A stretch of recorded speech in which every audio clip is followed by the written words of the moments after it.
Hello friends, welcome to Jainam Software. Hope you are doing great. In this video, we are going to see how we can create the customized saving deposit report. So just have a look. From the detailed report, I will go to the ADOC report. So here, if you go to the add new, we have added few customized report you can create loan outstanding, loan related and deposit related reports. So here if I go to the list of report, I have created one report, saving deposit report. So according to my date range, I will just enter the date and just click to refresh.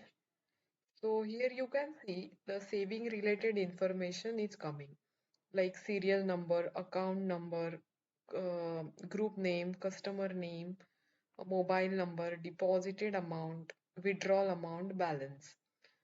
So here, if I go to the account number 2, for example, so let's go to the D-2.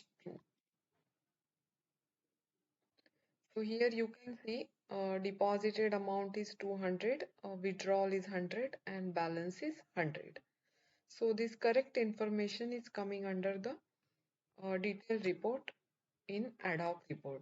So it is the customized report you can create according to your requirement, and you can use the different filters also here. So thank you friends for watching this video. Have a great day.